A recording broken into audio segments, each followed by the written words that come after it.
But if this is their best in the tide, does it mean that we have square peg, a round hole? I think so. And here's what I'm hearing from the way you are explaining it. It's not just the CBN that needs to pull the plug and that needs to fix something and everything happen. It's kind of like a systemic issue that has to happen. Let me pull back a little bit, right? I'm here in the United States, and I know both of you are in Nigeria. Kind of the way we're looking at the economy is a little bit different, but just wanted to kind of chime in a little bit. The CBN of Nigeria, they call them feds there, right? And the feds come and they adjust inflation rates. They might say 3% today. They want to slowly push it up or pull it down, and they give them a lot of questions. And these guys are not politicians because they cut through different regimes, right? They can be under, they have a term, sometimes 5 years and stuff like that. Just like, FBI or CIA, appointees. That's how they operate. So that they can be able to correctly forecast what's gonna happen. That's their job, right? Because they so much believe in the fact that if we don't make the right decision today, we're gonna suffer in the next 5 years or in the next 10 years. So they come up with different kind of stuff and say, okay, we have to spend more in this area, we have to spend less in this area, we have to do this. And what I see is people listen to them more. When these guys go to the House of Rep or the Senate to tell them that, okay, wait a minute, we know there's COVID.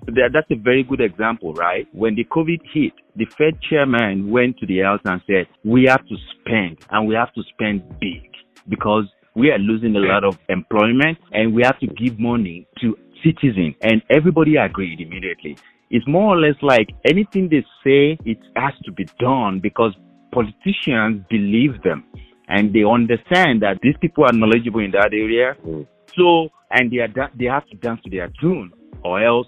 So the question, I believe, it doesn't matter what the CBN governor or whether he's reappointed is saying. We don't know the kind of advice he's giving the president or giving the Senate president. I don't think they are listening to what is going on here. Because if they listen, they will invest more in infrastructure. They will stop embezzling money. They will do stuff that will attract outside investors to Nigeria so that it can, that's what I'm hearing from this. Does that make sense? Yeah.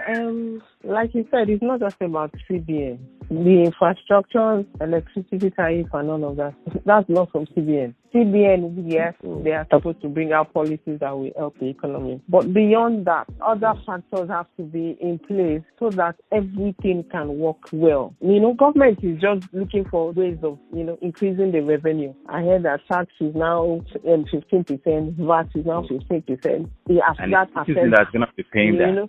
Because that will definitely dovetail to cost of goods. So all these things is not just about the CBN. The government in general, they need to, look at the infrastructures and everything as a whole to help to also reduce the rate of inflation, which will also affect the exchange rate. If the demand for foreign currency is not high, then the exchange rate will reduce because you don't need it. You don't need so much of it. The CBN will not have to devalue Naira over and over again. You just mentioned a valid point now that has to do with devaluation. Determines devaluation. Is it greed? Is it an agenda? But I'm not sure. But because of what is going on, they just need to. It's something they have to do. I'm looking at it from the angle of it's something they have to do. So what determines devaluation? If it is something they have to do, what are those factors responsible? I think, to my understanding, and correct me if I'm wrong, they have to devalue Naira so that people outside the country that has that dollar or euro or that, foreign currency look at Naira as something they can invest in. So right now, if Naira is devalued to 500 Naira per dollar, I will be inclined to say, you know what, let me go and get some 500 Naira or $1,000 or $1,000 and exchange it to Naira. And as soon as I exchange it, they will save in my bank in Nigeria. And CBN will now have a hold of my 1,000 Naira because they need that foreign currency. That's what the valuation.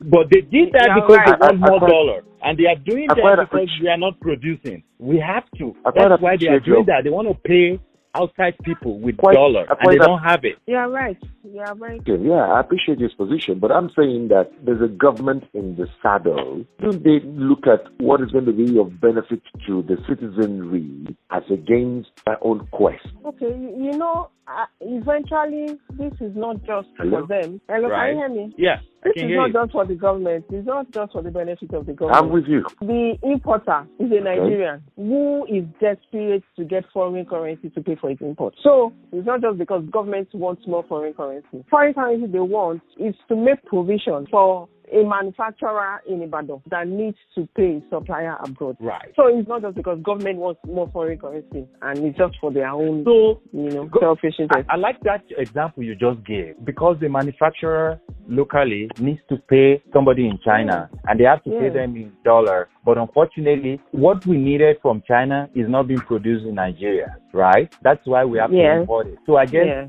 the question now is, should we start saying we don't have to live on imported goods as a citizen? Is that the way we can help? Well, that was a long way, actually. I know. A lot of people like imported goods. My fear with all of this is just the rate of the way Naira is being devalued, and I know you mentioned it earlier, when you were explaining to us about the short term and the long term. And I've seen a lot of countries started with the way Nigeria is right now, and they just felt they are going to make it, they're going to recoup, and they never made it.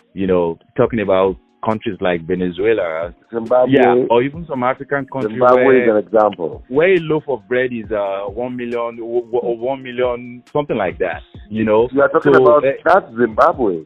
That's Zimbabwe. Right. So that's so sad to kind of look at. I'm looking at how can we now turn the corner here, for God's sake? Are we even ever going to turn the corner? Because I know Nigerians like good things. We like imported stuff. Can I come in this way? Mm-hmm. Before she reacts, let me quickly add. I understand that we fantasize a lot as Nigerians, but should we go the Zimbabwe way now? The value of their currency is something else. It's mind-boggling because if, for instance, now I want to buy a Congo of rice and they tell me it goes for 1,200 naira or 1,000 naira, as the case might be, depending on the kind of rice you want to buy. Now, should it go that way? Are we heading for the rocks? It's a tough one. I think we should just be hopeful that things don't get to that level, really. For Nigerians, I think we should also embrace some things made in Nigeria. The truth is, a lot of us want imported, we want designers, we want all of this. And these are some of the things that are not even necessary, that we import, which cost a lot. No, true. I'm serious because, I saw a lady on Instagram that she makes because we fantasize a lot. We fantasize. I'm telling you, I saw the bag. I actually saw it with somebody in my church, and I was like, wow. When she told me that she bought it from somebody that made it in Nigeria, and I went to the lady's page and I saw different bags and all of that, good quality. But the truth is, if you have not bought a designer bag, you are just there.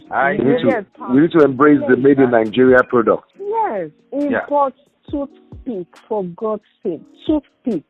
It's so bad that some people don't even want anything made in Nigeria at all.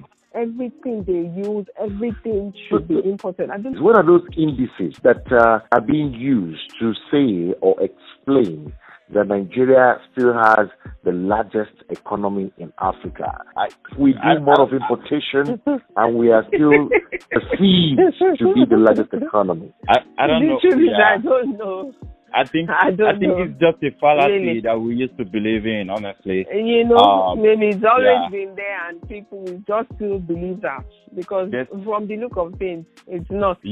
There's so many things not going... not happening the way they should in Nigeria. Right. You're asking a question that brought about the reason for this podcast.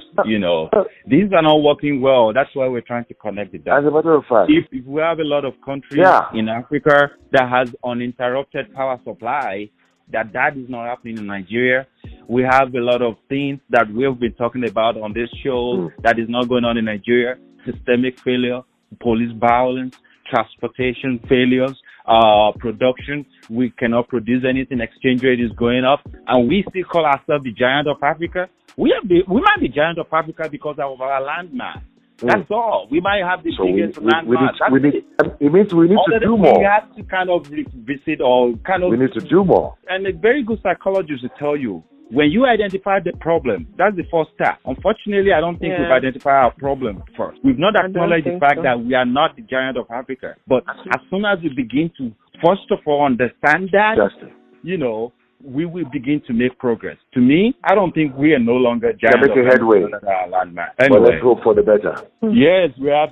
That's just it. I think we can agree on that. Thank you. I appreciate you for connecting the dots. I appreciate you guys. I appreciate you for connecting the dots with us. Thank you very much. Fantastic talking to you guys. All right. Thank you. Thank you. Have a good night. Bye. Good night. You too. Bye. Brother, I appreciate you. No problem. Bye. Let's do this again, bro. All right. Bye.